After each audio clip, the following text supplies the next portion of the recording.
Unfortunately, he did not make it, and if I could include one more guy, it would be Logan Thomas sitting back here. We have a researcher from Texas A&M University. He's done some outstanding work as well. And so I appreciate these guys' willingness to serve.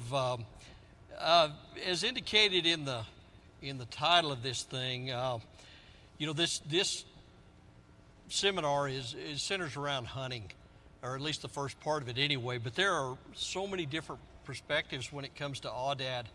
I mean, there are health-related issues, and I can tell you that some of our closest partners, from landowners to chapter affiliates to many others, actually rely on funding provided through Aoudad. So you have that perspective, and then you have another perspective, which is some of us hate them. I mean, we want them eradicated from the landscape, and so which is wishful thinking, I believe, for some. And so we're going to try to present the different perspectives today, but we're going to start with a little background with Froylan, and then we'll go to the hunting side of it, and then we'll dive in the rest of it in a moment. So I'll ask Froylan, I'll put him on the spot and ask him a few questions. How in the world did Audads get here?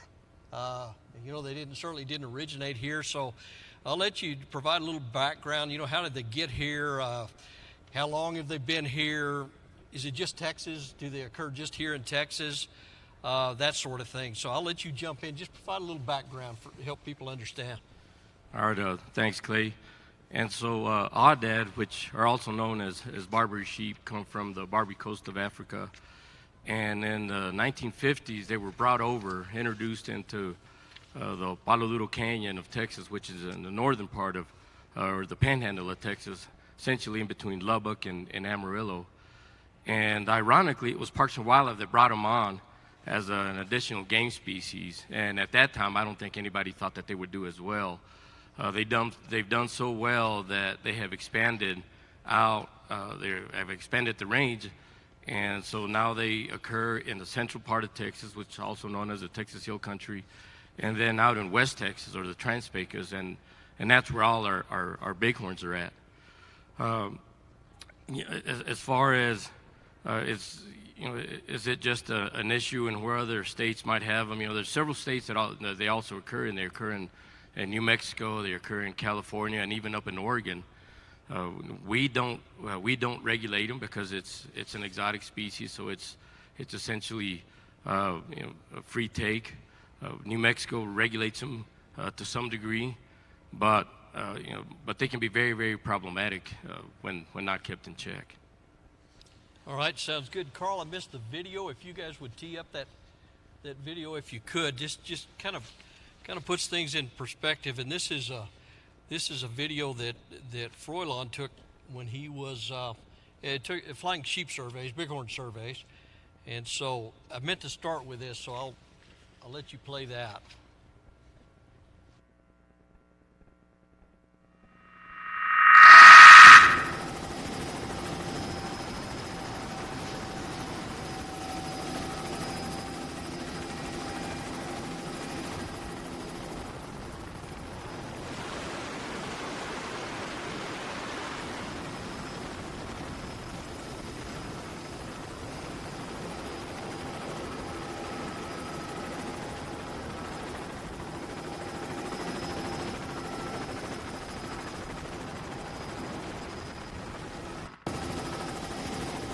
Texas? That's a real good question, and that's a question that's asked often. And up until recently, we would keep track of numbers that we ran into or observed during annual bighorn surveys. However, we saw the need to keep better track, and so in 2018, we did a survey exclusively for Aoudad, and we sampled 3 mountain ranges, excuse me, 3 mountain ranges, as well as some mountain ranges immediately south of the border into Mexico. And I can tell you that we knew there was high numbers. We just didn't realize how high they were. In those 3 mountain ranges, we counted nearly 4,000 Aoudad. And one of the mountain ranges we weren't able to survey in its entirety. Had we done that, the count would have been possibly closer to 5,000. That's just on on those 3 mountain ranges. In Mexico, we counted just under 600. So Mexico doesn't have the issue as far as numbers go that we have in Texas right now. But if things aren't done in Mexico, those Aoudad numbers can certainly grow. So as far as how many there might be, and again, this is just throwing a stab out there. If on those 3 mountain ranges we counted 5,000, it's very, very easy to conceivable that there could be possibly 10 to maybe even 15,000 just in the Trans-Pecos alone. That's not even counting the Central Texas or the Panhandle. But if you throw those numbers in there, I think you could easily say 20,000, possibly even 30,000. Aoudad. And when you compare that to how many sheep we have in Texas, or bighorns we have in Texas, we probably have anywhere from 12 to 1,500 bighorns in Texas. So, excessively high numbers for sure. Okay, thank you, Froylan. I'm going to pass your microphone to Jim Breck. So let's get into the hunting a little bit, because that's I probably, as the bighorn guy when I used to do Froy's job, I probably had more questions related to that than anything. And you could, Aoudad hunts were fairly cheap, and so people were always looking for an opportunity. But so I'm going to ask you some questions related to that. So where is it Aoudad hunting available? Just in Texas? Is it and then is it only available, say, like in the Trans-Pecos region of Texas, or is it in the hill country, or where? So we'll start with those questions. There's Aoudad hunting has obviously grown into a very, very popular sport. But no, it's not only available in Texas. They're in New Mexico, West Texas, Devil's River area, down in high fences in Central Texas, like you talked about. So as far as the options go, there's a jillion different ways to go about hunting Aoudad. But the sport side of it, they're a great sport animal. So hunting, when you start talking to landowners, these guys, they work very closely. Texas is a private land state, and so they do a good job in trying to meet the needs of landowners, I guess I should say. And so what they run into, and it's tough, because one landowner loves them and the next one hates them, and all that sort of thing. But I guess, do you see Aoudad as an important revenue source for landowners? I guess who else? The revenue that's generated through Aoudad, who is it important to? The landowners do definitely profit from Aoudad. It's one of the most profitable animals probably in our region. Our communities profit from it. If you look at things, there's 12 to 15 bighorn sheep hunts that happen per year in Texas. So, you're selling X amount of hunting license to 12 to 15 guys to specifically hunt sheep. Aoudad, there's probably as many as 1,000 Aoudad hunts sold. So as far as the communities go, bringing in clients, bringing in people from the outside, you're really benefiting the whole area just because of the sheer number of Aoudad. So, have you seen the value increase or decrease? The value is doing nothing but increasing. Yeah, it's I get calls all the time from people who are interested in going Aoudad hunting, and of course they're basing their figures on 20 years ago. Absolutely. Yeah, and they've increased. In the last I've been doing it professionally for about the last 7 or 8 years, and they've increased nearly 100% in 7 or 8 years. And so with that being said, the landowners are profiting off of that as well, and they do impose a problem to our native species. And it kind of puts me like right in the middle on the deal, because my job is to make the landowners money, and this is what I do for a living. But at the same time, I'm a conservationist and a huge supporter of the bighorn sheep program. And so it kind of puts me between a rock and a hard place. Absolutely. Well, would you say the quality? A lot of people you'll hear people say, well, this is a poor man's sheep hunt, or you hear people give different terms like that, and if you're talking about the trophy quality, do you think there are differences versus, say, Devil's River versus a lot of the country that you hunt? Yeah, we do hunt, I guess we hunt just nearly every mountain range in the Trans-Pecos and then all the way down to the Devil's River. I've hunted them in the hill country a little bit. I don't operate in that area, but it's pretty interesting to see, just like any species, the genetic difference in the trophy quality or their shape of horns, or this trait is better over here than over there. But overall, I would say the Devil's River and the Trans-Pecos, I'm going to say the body size in the Devil's River is nearly half of what a Trans-Pecos ram is. But trophy quality across the board, I'm going to say probably West Texas. Okay. How about an average price? What would you say? I think most outfitters are in. You're going to be looking in the $5,000 to $7,500 range for a fully guided, all-inclusive hunt. All right. Last question. Well, I guess I also want to know. We have lots of sheep hunters sitting out here, and would you say Aoudad hunting is easier? Is it the same? Is it? What's your perspective? That's really a good question.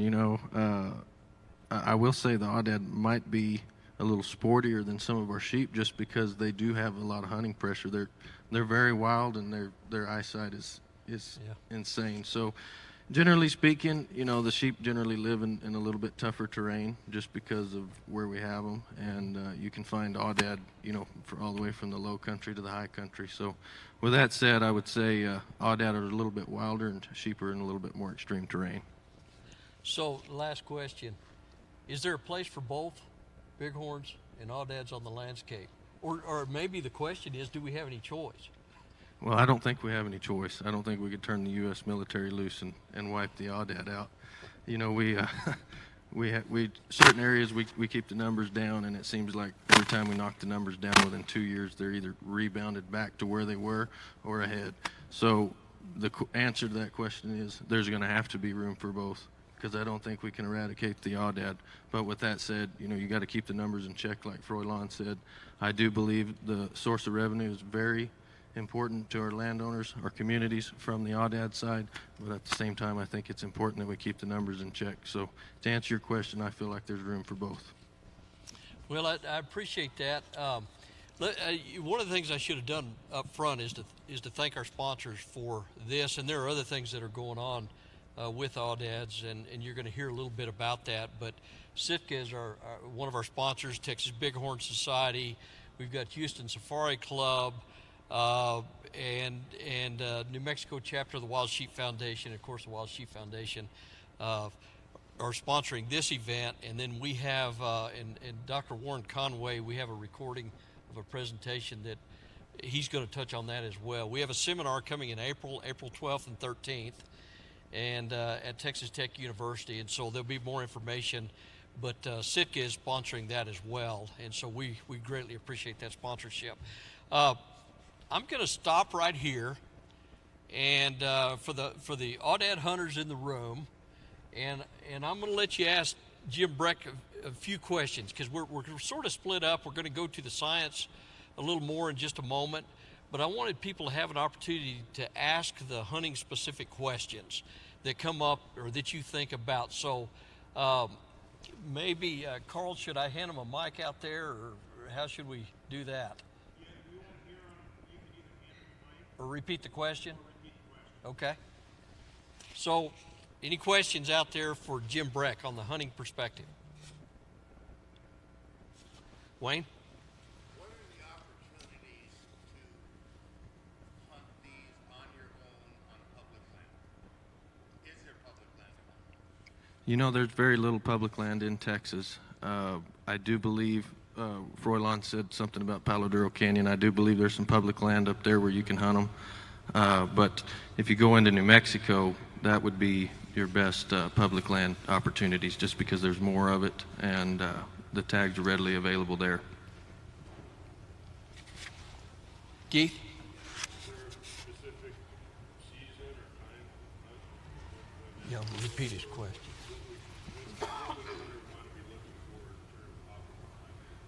Keith asked if there was a specific season. In Texas, there's not a season. As Froylan said, that they're free take in Texas. On the outfitting side, we typically run our hunts in the springtime, say February to April, and then we come back and hunt them in September, October. The Aoudad, like all other species, have a general rut time frame, and that's generally speaking in the fall. Say the month of October is the peak of the rut. So depending on what you're looking for, hunting-wise, if you want to go see bachelor groups, I'd say hunt in the spring. If you want to go see an action-packed rut, and they do have some action come in October. Anybody else out there have a question about related to Aoudad hunting? Okay. Go ahead, Wayne. Your guided hunts you sell, are those 3-day, 5-day? What's your average hunt? Guided hunts, what's your average hunt? 3 days, 5 days? We sell our packages as 3.5-day hunts. So, generally speaking, 3 to 4 days is what we are, and I believe that's what most of the outfitters are as well. So 3 to 4 day deal. Go ahead.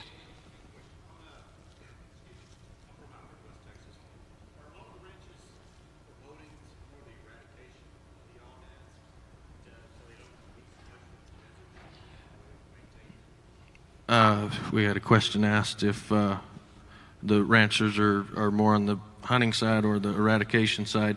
To answer your question, I'd say across the board, most of the landowners have now jumped on board with keeping Aoudad around, but at the same time keeping them in check just because of the source of revenue. A lot of landowners are against Aoudad, not just because of bighorn sheep, but because of livestock as well. When we're talking about herds of Aoudad, we're not talking about going and seeing 10 or 15 sheep. I mean, I've seen herds personally of 500 plus animals in one herd, and it's not uncommon to see 100 together, especially in the Alpine, Marathon, Marfa area. So whenever you're talking about having 500 animal units, you're not just hurting native wildlife, you're hurting a lot of landowners' livelihood livestock-wise. So to answer your question, I would say most of them are on board with keeping the numbers in check, but I do believe that they're seeing the trophy quality and the source of revenue as a bonus to the ranch as well. Anybody else? Francis? Do we have any hunts for female Audads in Texas? Some people do sell hunts for female Aoudad, do long range shooting. We personally do not. So to answer your question, I do not, but there are opportunities available.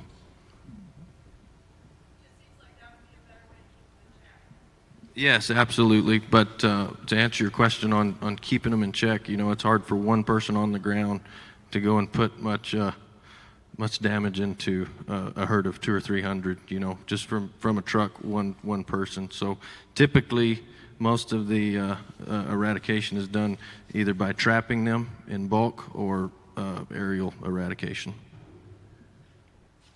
Mitch?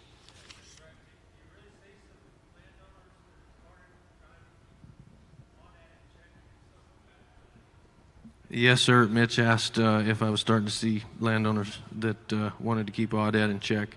Yes, the answer to that is yes. A couple of the ranches that we partner with and operate on, I'm going to say half of them are doing, at least half of them are doing some sort of aerial control is probably the most popular. Or, whenever we have a hunter out, they successful on their ram, we let them shoot 4 or 5 ewes. And I know that doesn't sound like a lot with one person, but when you do that with 10 or 15 hunters, you're eventually going to start putting a dent in it. So to answer your question, I'd say the most popular is aerial gunning, and then just us doing it ourselves from the ground. Anybody else before we move on? Well, thank you for that, Jim Breck. Greatly appreciated. Dr. Cunningham, I'm going to ask you a few questions. Thanks for having me on, Clay. Yeah, you bet. Dr. Cunningham is the president of the Texas Bighorn Society, and through the years, Texas Bighorn Society, there was a time when the Bighorn program was pretty well dead. Our commission at that time decided that we weren't going to spend any more money.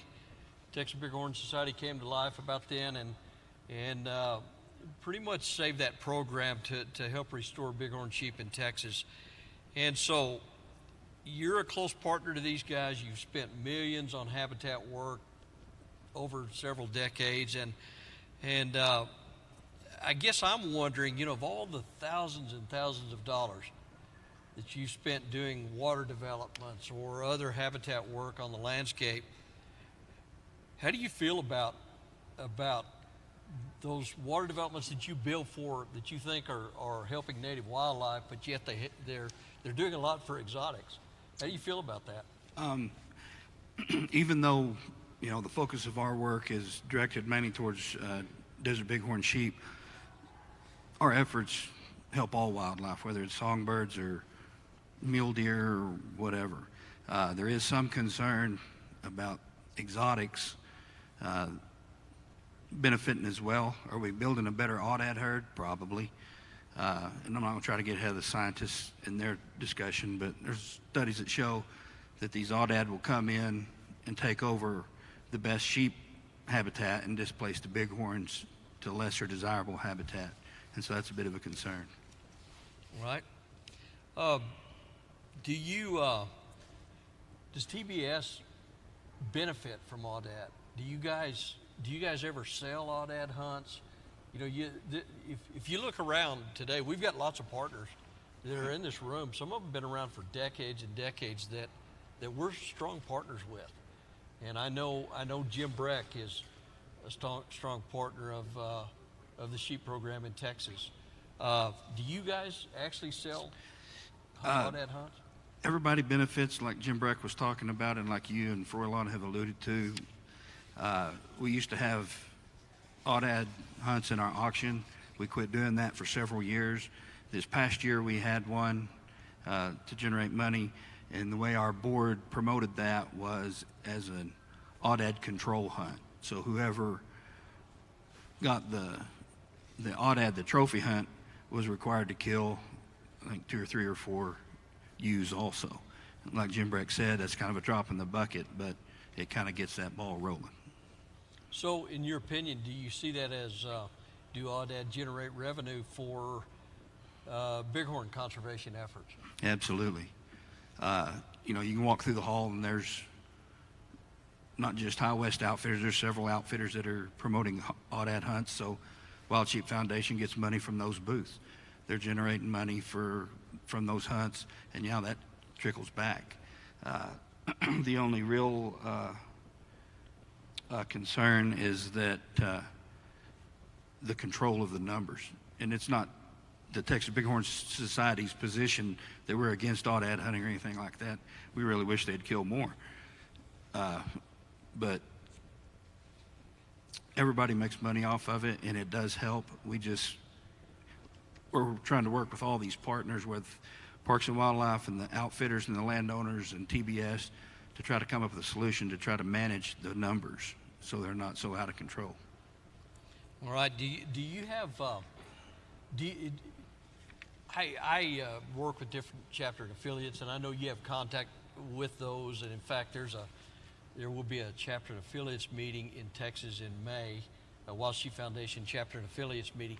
Do you ever visit with people about that same thing in other states? Do you get requests for help, and maybe chasing down Jim Breck's help and chasing down Aoudad hunts for auctions in other places? All the time. People call and say, hey, we don't have this or we don't have that. Can we do you have any access to an Aoudad hunt we could put in? And when that's the case, we usually just send them Jim Breck's contact information. Okay. I'm going to ask you the same question. Do you think that there's a place on the landscape for both bighorns and Audads? Like Jim Breck said, there has to be, because the Audad, they're not going away. They're here to stay. What we need to do is control the numbers better so that there's better habitat for the native wildlife and not just the exotics. Because if we don't control those numbers and they keep going down the path they're going now, the Aoudad will take over and the bighorn sheep in Texas will disappear again. All right.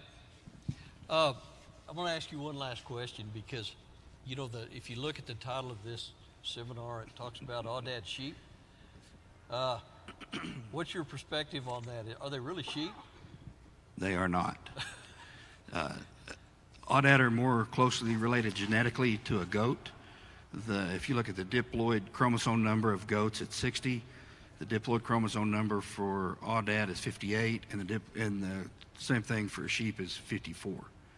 So genetically, they're closer to a goat. If you look at the taxonomy of Aoudad versus sheep and goats, they're under the genus of Ematragus lervia, and sheep are in the Capris genus. So they're not sheep, and they're not even classified as sheep. The scientific name actually means sand goat. Yes. Of those animals. So let me. I'm glad you kept me out of those questions. Yeah.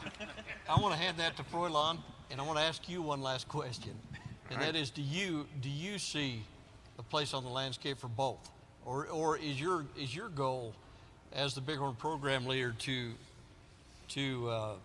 eliminate them completely? And I know I see some other TPWD guys in the back of the room that sometimes get put in a bad position as well. Do you see a spot in both, on the landscape for both? Well, so before I answer that question, I guess everybody here has heard how everybody's benefiting from Aoudad, and I recognize that. However, one partner that isn't benefiting is Texas Parks and Wildlife, and I say that because once you monetize an item, in this case an Aoudad, then it becomes a business.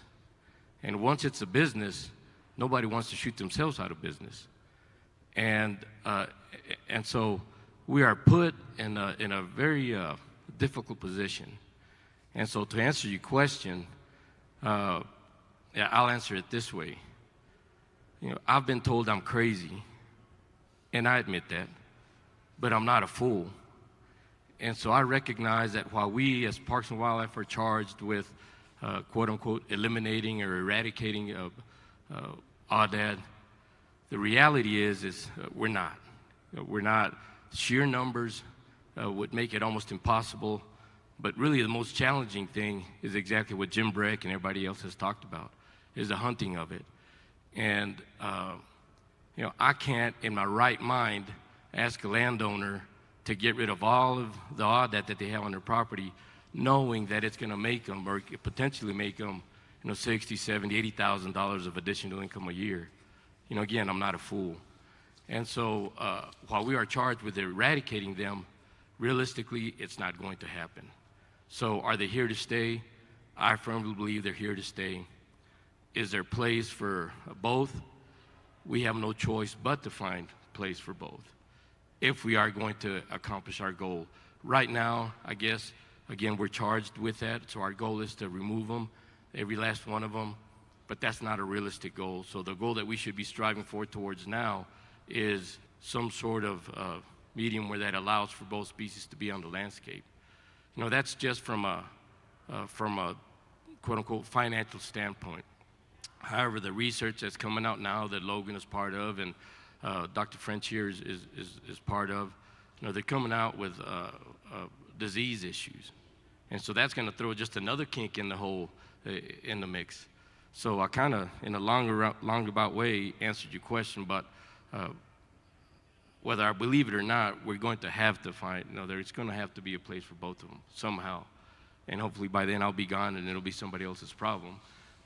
But all joking aside, I think we're going to have to find a place for both of them. All right. Go ahead. Go ahead. Are we able there with the Texas state parks there, where we can go in there and eradicate the Aoudad out of the state parks there, like it's one of the big area? So if I understand the question correctly, can, I guess, the public go in and eradicate from...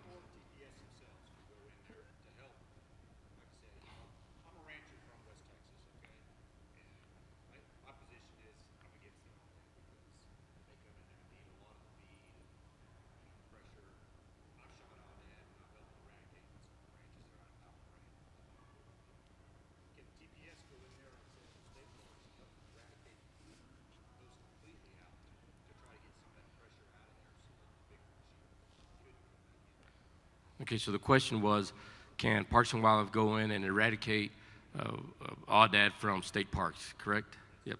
And so what we do is annually, when we fly our annual surveys, we aerial gun every Aoudad we see on areas that we have access to, or they've granted us permission to do that. However, that's just, that's once a year. And is once a year with the sheer numbers, is that enough? I guess the fact is it's not. Luckily we've got partners such as Sam and the Texas Bighorn Society, the Wild Sheep Foundation, that are willing to help fund aerial gunning episodes or projects to where we do that more than just once a year.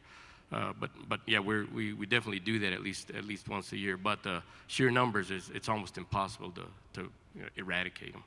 We keep them in check. Kathy, go ahead. Are they currently being hunted on WMAs by Texas Parks and Wildlife? Is there any ongoing program at this time on the WMAs? Okay, so Kathy asked if there's any ongoing programs to remove them off our WMAs, or wildlife management areas, which are operated by Texas Parks and Wildlife. Right, where bighorn sheep occur. And yes, we are. In fact, we have 2 WMA representatives back here. But they do, every time they see Aoudad, whether on cameras or visually see them, they'll get together and go out and try and eliminate them as best they can. Okay, aerial projects, as far as aerial gunning, the current contract that we have with our aerial contractor doesn't permit them to come down on an on-call basis. However, again, Cody McIntyre, one of the wildlife area biologists, he's working on a contract to be able to do that on an on-call basis. So we're working towards that, to be able to do that aerially. Thank you. Let's move into the science a little bit. And Logan, I'm going to put you on the spot, and I want you to take my seat right here. And we're going to ask you some questions as well. And you don't have to have a PowerPoint or anything like that. I'm going to have you in a moment talk about your stuff as well. Yeah, I'll just step to the side. Okay. So, as the Bighorn program leader, I was always, we always talked about all the potential health risk, and there were, 11 or 12 potential health or parasitic risks that we were concerned about, but we really had no way of knowing, and I honestly, I was about as concerned about the competition for resources as I was anything. And but we really didn't know. We always would respond to those questions, but we were sort of hanging out there. And so fortunately, the science has improved drastically, and the work that these guys have done, and Dr. Warren Conway, they're starting to answer questions, real life questions that have management implications that are important when Froylan is making decisions, or Cody McIntyre back there about Elephant Mountain WMA, and he has to make tough decisions. He has something to base his management on. And so we're going to start out we'll start with Dr. French, and I'll let him do his, and then we'll do Warren Conway. We have a recorded video for Dr. Conway, and then Logan will do you last, and then I'll let you talk about your stuff. So Dr. French, I'll let you go first and just jump in. All right, thank you, Clay. And we've got some AV stuff going on that may make this a little bit clunky. So let's see.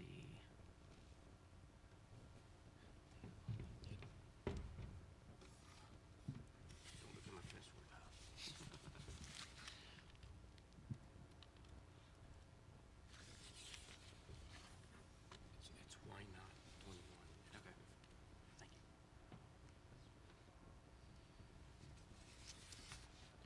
All right, so we've got it up front too. Okay, so thanks, Clay. I work for the Borderlands Research Institute at Sul Ross State University, and we've partnered with Parks and Wildlife to really try to take a look at some of the things that they've been talking about how these species interact. And we talked about the first phase of the project and then where it's going with this next phase. And it's got a long title, Competition Amongst Desert Bighorn, Aoudad, and Mule Deer in the Trans-Pecos, Texas. But we've shortened that amongst ourselves, if you'll advance the slide, to just BAM for bighorn, aoudad, and mule deer. So we're going to talk about BAM today. Next slide. And so why competition? Why are we concerned with competition amongst these species? Even just superficially, when you look at them, aoudad look like a desert bighorn. If you look, don't look too hard. They're similar to right. They're similar to desert mule deer in a lot of ways too. They're all about the same size. They have similar metabolic demands. They have very similar diets. There's a lot of attributes about these animals that are similar. But they're also from habitats that are also superficially similar. The mountains of northern Africa are a lot like those in West Texas, maybe even a little harsher. So aoudad are probably more adapted to an arid climate than even some of our desert species. And so we're really concerned about them needing to use the same resources. And so when you investigate that, next slide please. When you investigate competition, you really have to start with niche. And if we can leave this one up, that'd be good. So a niche is just the range of resources the species can use. It's different ways they can use their environments. And if you look at that picture that's up there, you see those 3 hills representing 3 different hypothetical species. And on that bottom, you've got some resource value. Call it, for the sake of illustration, call it elevation. And you see that species 3, that hill that's over there on the right, the way that they're using, the proportion of use is higher in those higher elevations. And for those other 2 species, they're different, but they overlap. They're not completely different. The area of that overlap we call niche overlap, and it's a measure of how similar these species use resources. The more similar their niche is, the more likely they are to compete. And so we look at this from a lot of different resources, not just any one. And so niches have a bunch of axes, but the principle is the same. It's how much does that thing that defines their niche overlap with another species. And so we wanted to compare those niches. Can we advance to the next one? We wanted to compare the niches of these 3 species. That was a starting point to look at competition. And to do that, we partnered with Bighorn Sheep Program to put collars out in a mountain range in the western part of far west Texas, the Van Horn Mountains. And once all the smoke cleared, collar failures and mortalities considered, we ended up with 33 desert bighorn, 25 aoudad, and 40 mule deer for this analysis. And we matched the GPS data that came from that to spatial information about resources like elevation, shrub cover, the things that drive these animals' distributions. And we compared those niches based on that. Next slide, please. And if we can leave this one up, that'd be good too. And so what you're looking at here is the clearest picture of these 3 species niche as possible. And we're seeing about 70% of what's going on in 3 dimensions, which is really lucky for us. And what the dimensions are isn't as important as looking at where these clouds are in that space. And you see that there's a blue cluster that represents desert bighorn. There's a red cluster that represents aoudad, and there's a green cluster that represents mule deer. And you see that bighorn and aoudad both have small niches, and they overlap a lot. Looking at desert mule deer, they have a really large niche. And one of the things that's lost here is that cloud that they're in is actually behind the bighorn and aoudad. They aren't overlapping very much. And the qualities of how those things are shaped have a lot of implications. Next slide, please. And so we'll start with the overlap. Like I said, mule deer were mostly separated, and that's a good thing. That means that competition, at least under the circumstances we observed between aoudad and desert mule deer, is probably slight. But that really, for reasons we'll get into, applies to that situation. Aoudad and desert bighorn, though, overlap considerably, a lot, very similar niches. And so competition between them is really, really likely whenever resources are limited. And advance the slide.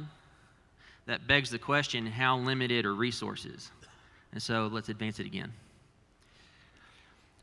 And so to look at that, we got to look at how much habitat's available to them. The more that's available, the more resources to go around, the less likely competition is. And we start by looking at each species distribution. On the left, you have aoudad. In the middle, you have desert bighorn, and on the right, you've got mule deer. And we'll deal with mule deer first. They're pretty widely distributed. They've got a lot more habitat footprint than the other 2 species. And they're distributed really around the prime habitat for the other 2. But turning to Aoudad and Desert Bighorn, we see that the footprint of those habitats is really similar. And if you can tell that the contrast, though, on Desert Bighorn is more than Aoudad. That means Desert Bighorn are concentrating on the prime areas of those habitats more, and Aoudad are using that habitat a little more uniformly. And that's the main difference in projecting that niche onto space. But looking at it superficially like this is kind of tough. So we have to actually do a little math on them. If you'll advance the slide, please. Can we get the slide? Oop, back. Sorry. So these two maps show the overlap on the left between Aoudad and Desert Bighorn, and on the right between Aoudad and mule deer. And we see that Aoudad and mule deer, they're overlapping over a lot of country. That's actually a good thing from a competition perspective. There's more country there, there's more resources, so it's less likely to be intense. Bighorn is another story. You see that there's hot spots on that map. There's one in the northwest corner of the map that corresponds to the Eagle Mountains. There's one in the north central part that's either the Beaches or the Baylors. I get them backwards. Which one's that one? The Beach Mountains. And then on the southeast quadrant of that map, we see that the ridges of the Sierra Viejas, they're really concentrated in those three places in this study area. So they're competing for small islands of habitat. So we actually have a map of where competition is likely to be most intense and where they're most likely to encounter each other, and that's got implications for some of the disease stuff. So all of that suggests that competition is really likely under these scenarios, and it's likely to be fairly intense. So the next question is, next slide please, what should we expect when they do compete? Because they're gonna compete when resources are limited. The outcome of competition is tough to predict. The simplest views that we could take would be to think about competitive exclusion, where there's two outcomes, Aoudad win or Desert Bighorn win. But the reality is that anything between those can happen. It depends on a lot, but where we start is that competitive exclusion, the worst case scenario. They're gonna fight it out for that niche space. When that happens, it becomes a numbers game. The question comes down to whose population can grow the fastest. Next slide, please. And so we looked at some of that with population growth models, and we based these off of data. Fortunately, for Desert Bighorn, we have a lot of data in the Trans-Pecos. It all comes from Elephant Mountain WMA, which is a nursery population for the state of Texas. It's really well monitored. So we had great data on reproductive strategies of Desert Bighorn. Aoudad, a little dicier. Despite their success in North America, they're not that well studied here, but they are in Spain. They're also established in the southern parts of Spain and much more thoroughly studied there because they are thought to compete with ibex there. And so we used Spanish data, and it revealed a couple of different potential differences in how they breed. Aoudad reach sexual maturity in their first year, earlier than Bighorn. Aoudad are also much more likely to twin than Desert Bighorn. And it looks like they may have two distinct reproductive seasons a year, about 9 months apart. We're seeing quite a bit of evidence of that. And so we ran different scenarios, and if you'll show the slide again, that graph shows the outcomes of those. The blue line on the bottom is a Desert Bighorn sheep population's growth over 10 years. The other lines are Aoudad population growth. And all the different contingencies of which advantages they have tell us that there's somewhere between 1.5 to 6 times as fast growing populations as a Desert Bighorn. That's alarming if it's a competitive exclusion scenario. Aoudad have the leg up. But fortunately for us, next slide please. There we go. Next one, yeah. Fortunately, competition is usually not that simple. So we have to kind of return to that niche. And this is where things start moving forward and the next phase of this research starts coming in. When we look at that graph, Desert Bighorn, like I said, small niche. A small niche means they've got a narrow range of ways they're using that landscape, which is what you expect from a specialist species. Mule deer, on the other hand, have a big niche, a large niche. There's a lot of options on how to use a landscape. That's what you expect from a generalist. But Aoudad have a small niche, suggesting, if you advance the slide, my punch lines are all broken, suggesting they're a specialist. That doesn't really make sense with what we know about Aoudad. Aoudad, like we said, they're found in Spain. They're found in 3 very different regions of Texas. They're found in New Mexico, Oregon. That sounds like a specialist. And what we have here is a case of the most prevalent problem in ecology, if you'll move to the next slide, is that everything that we look at is a moving target. Niche is no exception. It's dynamic, it changes. And one of the best theoretical advances we've had is we've learned that niche breadth, how big that niche is, increases with competition. And when you think about it within a species, it makes sense. Everybody wants that best resource. They get the most benefit from it. But when you have to compete for it, when there's too many mouths out there, it's more work to get the best resources than it's worth, so they make trade-offs.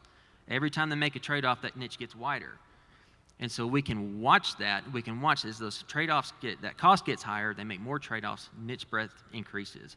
What that tells us about Aoudad is this is a small Aoudad population, which makes sense with what observations we've had with survey data, and that the ranch did aerially gun Aoudad prior to the start of this study.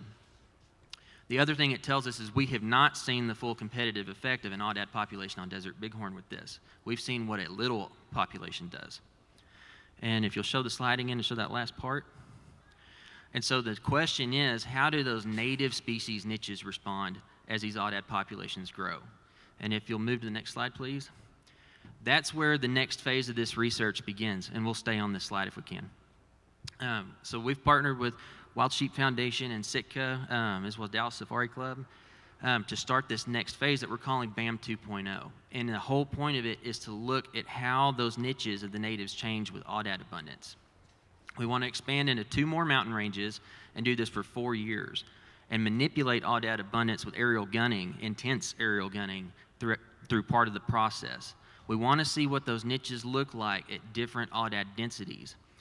And the important part of this is that that increase isn't going to be in line. If you look at that graph and you start at 0 Aoudad abundance and start moving right, it increases really slowly, but then it hits a knee and it goes up quickly. That knee is a tipping point in Aoudad abundance. That's the maximum abundance of Aoudad that a bighorn population could tolerate. That's what keeping them in check looks like. That's where that target number is. We want to find that. It's how many Aoudad can desert bighorn handle, looking at it through competition. And that becomes really important because, like we've said, Pandora's way out of her box with Aoudad populations. But this might actually be an achievable goal, and it at least gives us something to work for. We just got to identify what it is. And so that's what we're trying to do. And if you'll move to the next slide. That helps us in other ways too, though. You know, niche translates to spatial distribution. That's one of the biggest things about this. As that niche changes, so does their distribution. This allows us to predict where's that buffer habitat for desert bighorn. Where would they go if they compete with Aoudad? And where might we focus efforts to improve that habitat to kind of mitigate those effects? It's also going to change where they interact, which means it's going to change where disease hotspots are. And we can predict that by understanding this. So it helps us on multiple fronts. And so with that, just to sum up what all's going on, if you'll push the slide forward, we really do have strong evidence showing Aoudad and desert bighorn compete. That's definitely happening. And unfortunately, Aoudad have some degree of reproductive advantage, somewhere between appreciable to alarming, that's given them an upper hand in a competitive scenario, but we don't know what that outcome is. By looking at this, we can figure out what that is and identify if competition itself can be manageable and help us aid in disease control. And with that, if you'll push the slide forward, I'd like to just thank all of our partners with that. Wild Sheep Foundation, Sitka, Dallas Safari Club, like I said. West Texas chapter of the Safari Club has also contributed to this, and TPWD, y'all initiated the whole thing. Without y'all, this wouldn't be possible. So thanks to y'all, and thanks to everyone here for y'all's interest. Thank you, Dr. French. Carl, we'll go ahead and go to Dr. Conway. We have a recorded video for Dr. Conway's at Texas Tech University.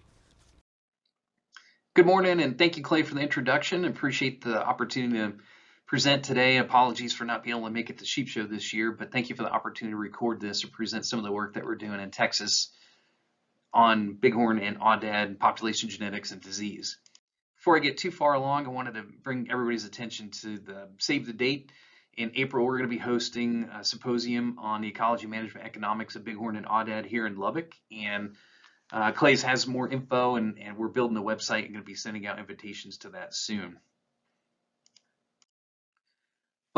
Over the last several years, the Wild Sheep Foundation and Texas Bighorn Society has provided substantial funding to Texas Tech to really dive into the questions relative to the source stock origins of desert bighorn sheep and the risk of disease or the surveillance of disease on the landscape in bighorn sheep and Aoudad.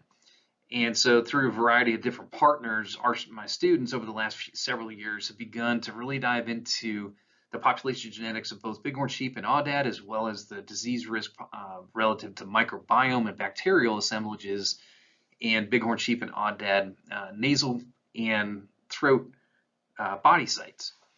And so, as many of you are probably aware, the history of desert bighorn sheep in Texas is probably similar to other western states where populations really disappeared, and through tremendous efforts by the Wild Sheep Foundation, Texas Parks and Wildlife, Texas Bighorn Society, private landowners throughout the state, and other state agencies, there's been a tremendous amount of restoration efforts for translocation from out of state into Texas, and then over the last several years, mostly within state movement of animals within the state. And over time, this has developed into some questions relative to, are disease issues pervasive on the landscape? Do we have any data and surveillance data to actually dive into those questions? And so disease surveillance and sampling was initiated by Texas Parks and Wildlife several years ago in partnership with the A&M Vet School, as well as other private landowners. And for several years, no issues, everything was clean. And then in 2020 and 2021, Mycoplasma ovipneumonia was detected on some research animals that were involved with the BRI project that you might have heard about here recently. Now, what this has really done is really sparked a lot of interest and concern relative to expanding surveillance, developing more early detection, rapid response approaches to disease in the landscape to prevent these sorts of things happening in the future. But unlike a lot of other states, there is sort of this issue with Aoudad on the landscape that we really don't have a whole lot of information about how they might impact bighorn sheep. Meaning a lot of the work that had been done on Aoudad is more than 40 years old at this point in time. A lot of that was pretty descriptive, life history, kind of where they are, what they eat, where they occur. And so for the last several years, our partners and other universities have begun to really examine how bighorn sheep, Aoudad, and even mule deer exist on the landscape, how they interact with one another, and that's some of the tri-species project that Dr. French has just talked about as well. We're involved with that, and our part has been doing the sampling relative to blood tissue sampling to look at the population genetics and the microbiome bacterial assemblages in these species.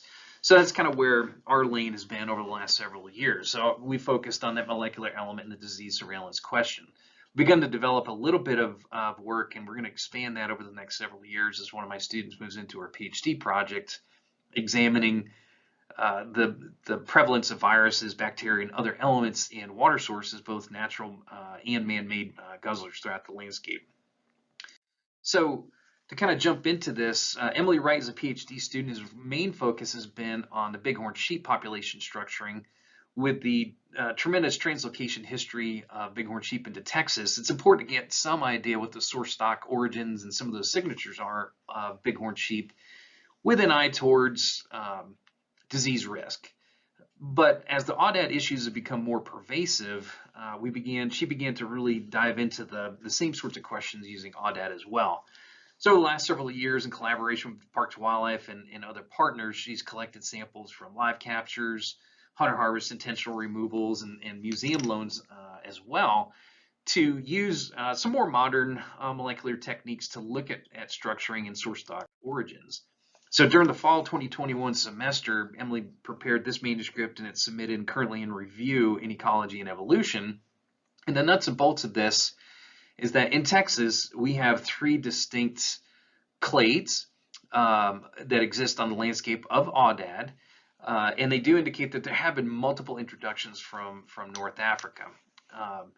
And so this is a little bit sort of a busy slide, but the kind of the take-home message here is that there are 3 distinct groupings, and there's some geographic linkages of those groupings of Aoudad on the landscape in Texas.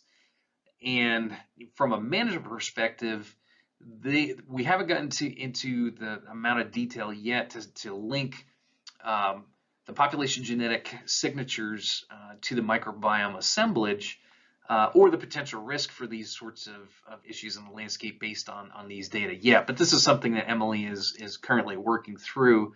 It will parallel her bighorn sheep population structuring as well. This particular slide here kind of shows the previous one in a little different manner. Basically, you're looking at the colors, that the similar colors mean similar structure. And so we've got 3 clades really in most of these landscapes, and look at particularly good population subdivision among these populations throughout the state. The disease side of things was really conducted by Rachel Wiedmeyer. She's a Texas Tech student here as well. She just completed her master's during the fall semester, and her focus was on really developing baseline information about respiratory microbiomes in the throat and nasal body sites for both bighorn and Aoudad. And then also to really see if we detected Movi, how they sort of coexisted or co-occurred with other pneumonia complex members. So her work really kind of focused on these 3 areas. Again, this is kind of overlap from some of the earlier bighorn sheep slides, but she used almost 400 animals in her portion of this study. And you can see we actually had a lot more sheep than we did Aoudad for this part, but you can see we collected throat swabs and nasal swabs during live and post-mortem sampling as well. So she used a pretty modern technique called 16S bacterial sequencing, and what it becomes a very, very, very data-rich process. And so it requires supercomputers and quite a bit of time to wade through the data to identify specific bacterial strains. And from here, we're going to begin looking into a little bit more strain typing to see if there are other elements that are of interest of some of the bacterial species that she identified in her work. So to kind of jump into the results a little bit, almost 400 bacteria species were identified, about 350 from nasal and 270 from throat samples. And about 70% of nasal species were found in at least one individual bighorn and Aoudad, and about 72% of all throat species were found in one of each as well. Meaning that the throat samples were really similar between bighorn and Aoudad, and the nasal samples really similar between bighorn and Aoudad, but there was not a tremendous amount of overlap between nasal and throat within Aoudad or within bighorn. That was kind of an unusual finding, and that's a common theme throughout. So in this figure here kind of demonstrates that. So if you look at the body sites and the species, if you look at the triangles, those are the throat samples. The Aoudad and bighorn are on top of one another. If you look at the circles, those are the nasal ones, and the Aoudad and bighorn are on top of one another there. So so kind of sort of substantiating what I said on the previous slide. So to kind of run through what we found, so in nasal samples for bighorn, there were 4 species found in 90% of all bighorn nasal samples, no pneumonia complex members, and no pneumonia complex members were found in nasal samples at all for bighorn. In bighorn throat samples, 9 species were found in 90% of all the throat samples, and 15 pneumonia complex members were actually found in the remainder. So the bacterial complex, or I'm sorry, the pneumonia complex species were actually in throat samples for bighorn. So you can see this here, the ones highlighted in red are those that are associated with pneumonia complex species. And you can kind of see that the throat samples just have a much greater relative abundance. So those are the ones in red that are green, you can see that the throat samples actually had quite a bit of activity on those bacterial species. Now we jump over to Aoudad, the nasal samples, again, there were 0 pneumonia complex members. There were no species that were found in 90% of all those nasal samples. So again, the nasal samples were not picking up any of the bacteria. In fact, for many of the nasal samples, they were actually a lot of environmental samples that were picking up in dust and so forth during captures or during harvest. If you look at the throat, again, 11 bacteria species, including 3 pneumonia complex members, were found in 90% of the Aoudad throat samples, and 8 pneumonia complex were found in 50% of Aoudad throat samples. So the throat samples in both species are where we're finding the pneumonia complex species. And you can see this here. Again, those that were in green, those are the throat samples, the orange are the nasal samples. And so those are the ones that we kind of had our eye on. So to kind of look at overall richness, this is just a distribution of those number of species observed among different ranges, for both species, for both Aoudad and Bighorn. You can kind of see pretty broad, and this is biased towards sample sizes as well. As we move, one of the things that she did, and again, this is not thoroughly completed with some of the other mountain ranges involved. You can kind of see that there is some separation in sort of the assemblage of some of these bacterial species based on geographic region. So the Van Horn Mountains and the Black Gap WMA are pretty far apart, and they kind of separated pretty well in this particular figure, meaning that there are even some geographic differences in some of the bacterial complex species that we identified in our study. So there's some geographic region difference as well as differences between nasal and throat samples. Now, one of the things that was most striking from this is that we did detect Movi in 2 Aoudad. So that is clearly supporting the notion that Aoudad may be reservoirs for that microbe. That is obviously a key pathogen for bighorn sheep. What this figure is showing is the Movi phylogenetic tree. In a nutshell, that in the circle are the Aoudad Movi, and they group most closely with domestic goats. So it's a little bit different Movi species grouping that we found, and is a little different than what other people have found in previous studies. There's about 3% divergence from some previously published work on Movi. So it's not a unique species per se, not a new subspecies or anything like that, but it is a little bit different, and it really groups with most closely with domestic goats. So a little different story than what we've heard about Movi in other parts of the country. So this is perhaps one of the more interesting figures, and what this is highlighting is that the probability of finding both Movi and Pastorella, which is one of those pneumonia complex species, finding them together in both 2 random sheep samples is incredibly low. Yet we see them in our work. And so that indicates that surveillance for just Movi may be missing some of the other more compounding factors of other bacteria, other pneumonia bacteria that exist on the landscape in these species. And this is something that we're going to need to spend some time to really tease out and think more about relative to future sampling, surveillance, and impacts, potentially relative to Aoudad and Bighorn coexisting in the landscape in the Trans-Pecos. So there are some issues relative to that complex of the pneumonia species that we've surveyed. So to wrap this up, this really is the first work that's really characterized any respiratory microbiomes of Bighorn and Aoudad, particularly looking at it from a disease risk relative to these 2 species. Both species carry about 200 species in common in both nasal and throat cavities, and we know that they are carrying bacteria from the pneumonia complex in both nasal and throat swabs, although the throat swabs are the more telling and probably the better body site to sample in the future. As I mentioned, we found Movi in 2 Aoudad, and out of that group, we were able to detect 26 genetic variants of Movi in our work.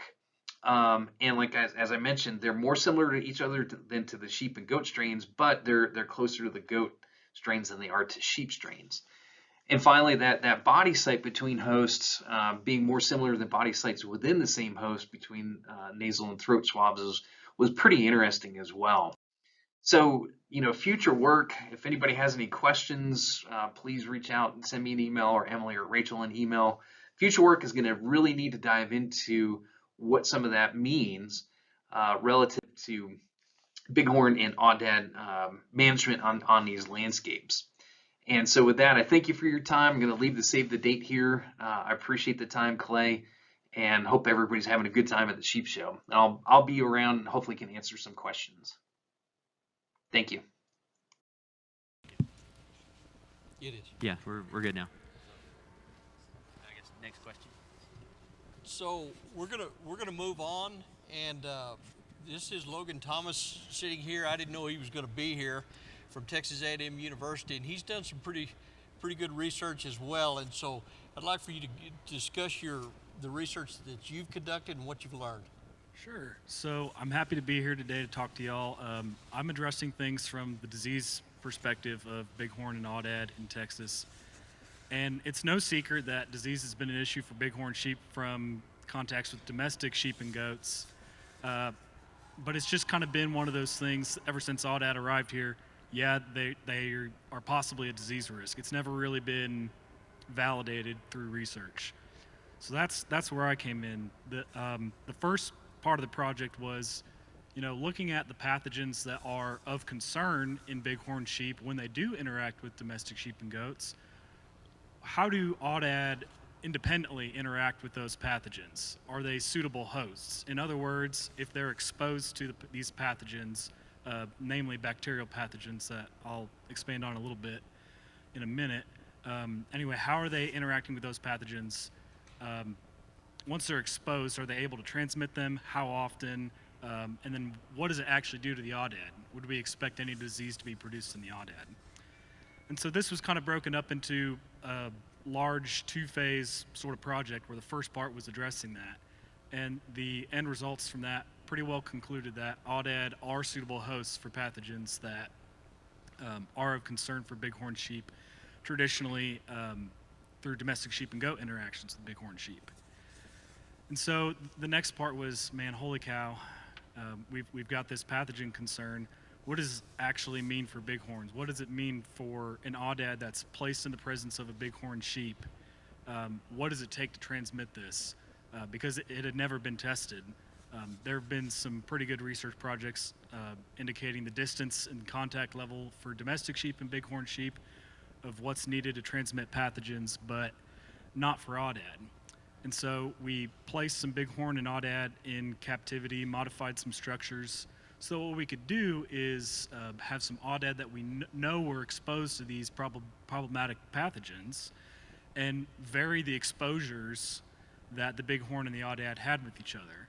The two major points to that were, one of the sets was indirect contact. The only way that these bighorn and these Aoudad had to interact with each other was through a shared water source. And we really did not think that we would see disease develop from this sort of transmission, and it certainly seems that that was the case so far. So that's been a little concerning. And the other sort of contact was direct commingling of these two species, sharing the same pen for an extended period of time, and that also seemed to produce disease transmission.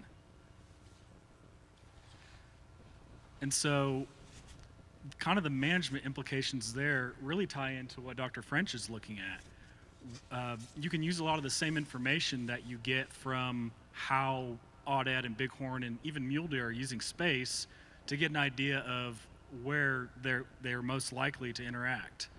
And so kind of one of the things that we're working on now, beyond just the fact that yes, they can transmit pathogens, we're doing this in an experimental setup.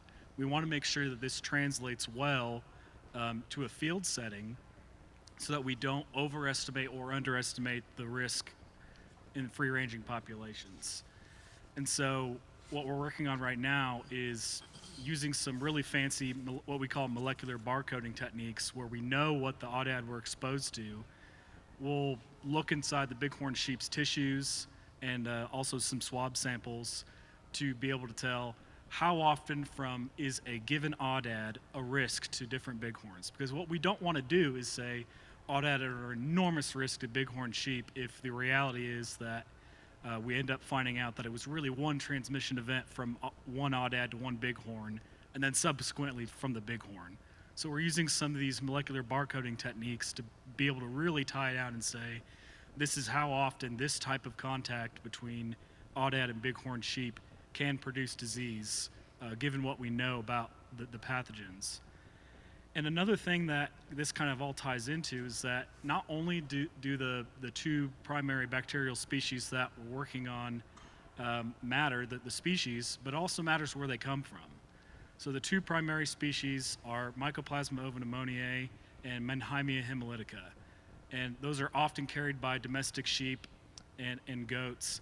And they're often carried without actually causing disease to domestic sheep and goats. They can and certainly do, but largely they're carrying it because they co-evolved with these pathogens. Bighorn sheep did not. And so the concern was, you know, these Aoudad are not producing disease, but they're carrying these pathogens. And so they're kind of reacting the same way to these pathogens that are being harbored by domestic sheep and goats, in that they're not contracting disease, but they are competent shedders, which means that they're contagious to bighorn sheep.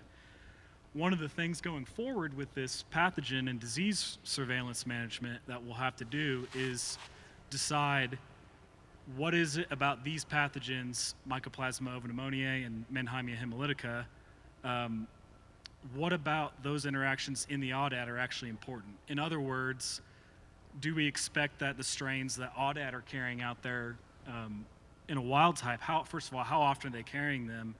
And are they more or less pathogenic than the strains that we're seeing in domestic sheep and goats?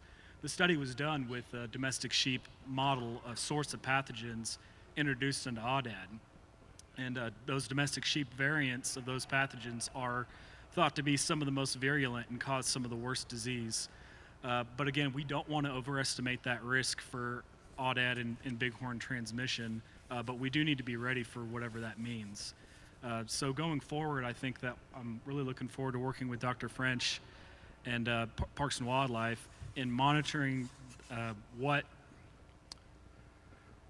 the frequency of detecting these pathogens is across the state, and then actually using some of the relationships that we have with Texas Tech to determine how big of a risk is this certain strain in Aoudad to bighorn sheep. Because again, Aoudad and bighorn sheep are going to have to coexist in Texas, and we need to be responsible with what the pathogen risks mean. Thank you very much. Kathy?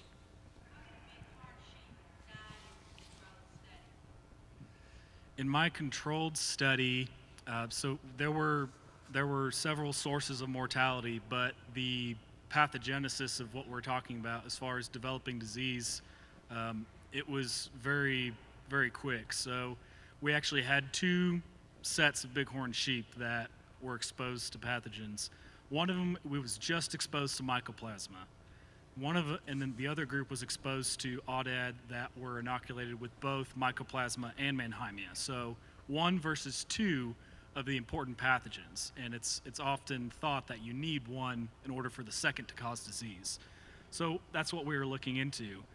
The group of bighorn sheep that were exposed to Aoudad that carried both those important pathogens, they all succumbed to the disease, were euthanized, or developed the disease in that shared water phase of the study. So they did not require direct contact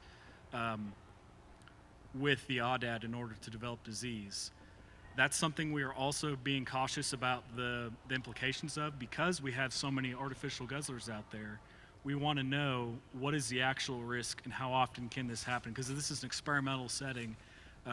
You can't just go ahead and say that this is going to happen at these guzzler sites if an infected Aoudad interacts with that guzzler. So that's another thing we're trying to be cautious and cognizant of. But in that shared water phase, when both of those pathogens were present, all those bighorn sheep in that pen did develop disease.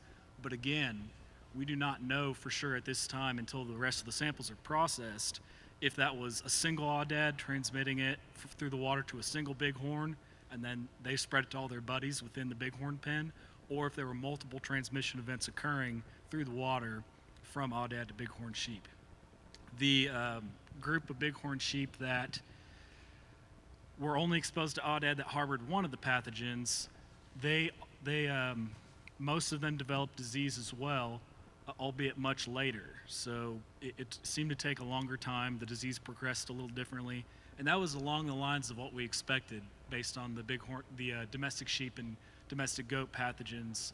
That's how the disease tends to develop, is that the disease, if it is going to develop, is made worse by the second, which is manhymia. So if you're thinking about like a boxing analogy, Mycoplasma pneumonia is like the jab, the first hit to the immune system and the physiology of the animal, and the final punch that actually knocks them out and produces often lethal disease is that manhymia hemolytica. Okay, thank you.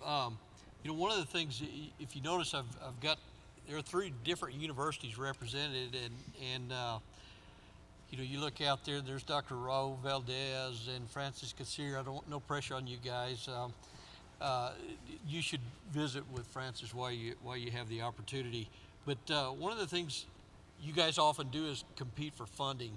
I mean, you're competing against each other for funding. Well, one of the things I just want people to know, that one of the things that you guys are trying to do is maybe tag team it a little bit better, and rather than asking for, you know, $50,000 or whatever, take that $50,000 and turn it into $1 million project. And so they've done a very good job of that to make their dollar go further. What difference does it make if we are seeing one transmission event from Aoudad to Bighorn versus several distinct transmission events? What implications does that have for the land manager? Well, first of all, if we are recognizing that we need to coexist Aoudad and Bighorn sheep, we need to recognize the role that's been discussed earlier of the Aoudad hunting industry and potentially positively impacting Bighorn sheep depending on the direction that a given landowner wants to go. So it's important to keep those relationships strong. And so overestimating the risk is a political and a social, potential political and social detriment to that asset in this complex species assortment that we have out there. The other thing is that you have to remember this is a controlled experiment where these animals are interacting in ways that they do not in the wild. The reason that that's important is that you don't want to overestimate the risk of, it's possible that we would not have seen this if this study were done in field conditions. So I can't say that an Aoudad interacting with a guzzler out in free-ranging conditions is the same as what's happening here. What we're doing right now is trying to disentangle that and say, okay, did this Aoudad just do this once, or did this happen multiple times? The way we're doing that is that we're actually sampling the water that these Aoudad were using. And we're doing that through time so we can measure, okay, was this a freak accident that we would not expect to happen in a free-ranging guzzler situation, or is there evidence that these Aoudad are interacting with the water and it's actually producing a predictive pathogen shedding response that Bighorn are able to come out? One of the things that you need to recognize, and this is a biological aspect of the bacteria we're talking about, is that Mycoplasma, which is one of the 2 important pathogens I mentioned, is an extremely wimpy bacteria. It's, from all the literature I've dug through, the longest it's survived outside of a host, whether that be a sheep, a donkey, a horse, whatever it is 1 hour. And so I don't want to take my results and twist somebody's arm and say that this is what the risk is because this is what I found, when in reality what we know about the biology of the pathogens is that it's very unlikely that in a free-ranging situation an Aoudad is going to come up and drink from a water source, and then within an hour of when that bacteria would be suspected to be alive, a bighorn's going to come in and drink that. And it's going to drink that in a way that it can actually pick it up and shed disease, cause disease. So there are a lot of reasons that we're trying to be cautious of, specifically of this water sharing. And part of that is because of the huge management implications and the benefits that we have seen to all wildlife in these guzzler systems. So we're really trying to critically evaluate this so that we can understand all the different perspectives around putting out those artificial guzzler systems in these arid regions. So I hope I've addressed your question as to why there's a multitude of reasons that we're being so cautious about the mechanisms of this transmission. The other reason that we want to be cautious is that different bighorn sheep act differently. a young ram that has wanderlust and is trying to establish and traveling farther distances to new herds is going to have different implications. So yes, if that ram goes and interacts with a different population of bighorn sheep, if it's exposed to Aoudad contacts that could cause disease, that's different than a Sky Island population that's very close with different exchange rates between populations. These are all things that we need to keep in mind so that we don't go ahead and vilify water sources when in reality they might be doing more benefit than potential harm based on the implications of just my study. Thank you, Logan. Dr. French, let me ask you a question. It goes back to what Dr. Kassir had asked a question earlier. If you were trying to reduce numbers, and let's say you had a population of 1,000 animals and it was 50-50 male and female, so you have 500 females, what percentage of those females would you have to harvest to put an impact on that population? I knew you were going to ask that. So we do have an estimate of that from those demographic models that I showed you a minute ago, and I'm gonna do what Logan did and hedge my bets here a little bit. Those models are pretty simplistic models, and so this number is going to change depending on where you are. But what we saw is that it may take harvesting as many as 80% of the ewes out of a population to keep it stable, not reduce it, to hold it at that level. So up to 80%. Thank you very much. I have a question right here. So we do have some data on that, and this is pretty alarming too. We haven't had a single Aoudad killed by anything but a human and a train, or a disease. But so their advantage to predators seems to be virtually zero. We've had no take by natural predators on Aoudad. Question is, why were these things allowed to be brought in based on, like this rancher over here has problems with them? Why do we even have to deal with these things? Why were they brought in? I mean, they're here now, so there's stuff with them. It seems like, you do things like this. So I'll try and answer that one. Again, ironically, it was Texas Parks and Wildlife that brought them in the 50s, excuse me, as an additional game species. So they were brought on to increase hunter opportunity. I don't believe anybody thought that they would do as well as they have done. No, they were also private introductions. Now, why were they allowed? If I'd have had anything to do with that, I would have said no, but I didn't. See, what it seems like to me is Texas is spending a lot of money in the university studying these things now, and what they should have done was spent a lot of money studying them before they ever brought them in. So that's a good point. Yeah, the point is that there's no. So the point the gentleman is making, for those of you that may have not heard, is he says, and it's a good point, he says that there's a lot of money being invested now to keep the numbers down when all this money could have gone at the front end to make sure that this problem never occurred. And so that's obviously a very good point. I will say that landowners are recognizing the negative impacts of too many Aoudad. I'm not going to say of Aoudad, generalizing Aoudad, but they're seeing the impacts of too many Aoudad, because if y'all have heard, there's a disease and competition and those kinds of things. But one thing that rarely gets talked about is a habitat. And the habitat, when you have 500 animals, whether they're sheep or deer or goat or whatever it is, they might be native species. When you have too many, you have too many. And so you have to look at it from that standpoint. And so to put it frankly, the habitat is being hammered, and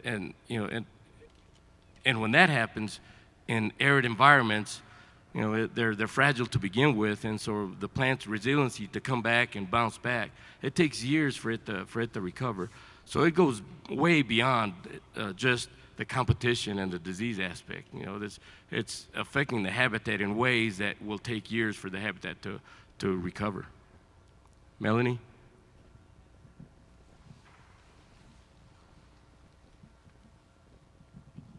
So kind of following up on that, Froy, like I said, I came in a little bit late, and the fellow that just left talked about having to accept you're going to have both on the landscape. And maybe you do, but what are you doing about increasing public acceptance so that you can get it slamming 80% of those ewes? Whatever that takes, gunships, whatever that takes. What are you doing? Because right now, I would think that there would not be a huge amount of public acceptance, similar to the feral horse issue, of knocking those animals back to improve habitat conditions for the native species. So what are you doing for education? I think that's an important place to put money on, to get increased public acceptance and demand that something be done about this, so that not just bighorns, but the other native species that live in those fragile landscapes persist.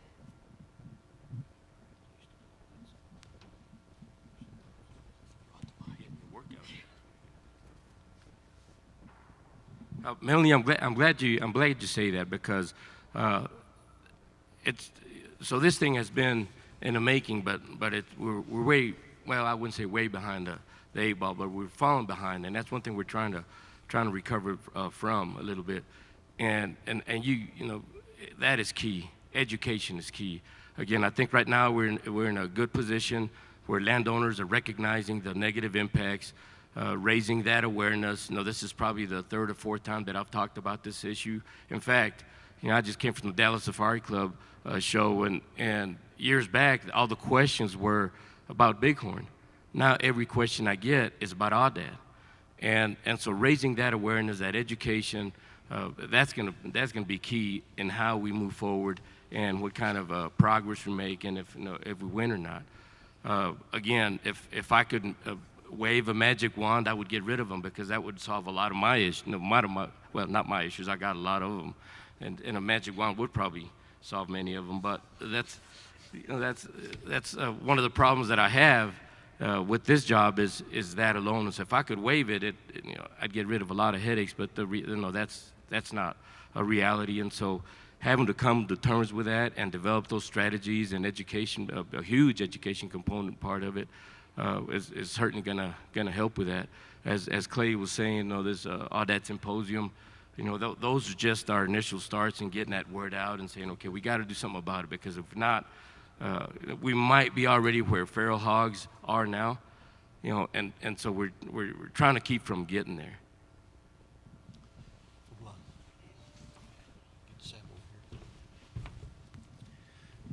Kind of as a tie-in to both of those last two questions, yours with why didn't we do something earlier? 43 years ago, in 1979, there was the first Audad Symposium held in Lubbock, Texas. So that's 43 years ago, and there was a big concern about this new expansion in Audad numbers, and they were very concerned because there were 500 animals. And like Froy said earlier, now there's 25 to 30,000 animals. So to kind of tie into Melanie, your point was with the education and getting that out is the second one. Should have probably been done a lot sooner than 43 years later in Lubbock in April, but a lot of the same discussions and education and getting this out there. There'll be, Jim Breck will be there, Froy will be there, I think Justin will be there. A lot of the landowners will be there. Some wild sheep people will be there as well, so to try to get that education and that word out, yes. Tracy, do you have a question? Okay.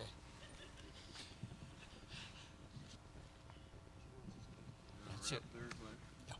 All right, gentlemen. Wow. I guess there's a lot of takeaways here. I certainly appreciate all your time and expertise. If you could sum it up in one word, it's complex. I had no idea, and I suspect a lot of people out there viewing had no idea the complexity.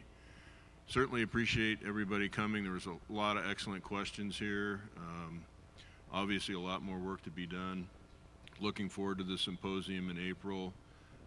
Happy that the Wild Sheep Foundation is able to be involved at this level, bringing in other partners like Clay mentioned.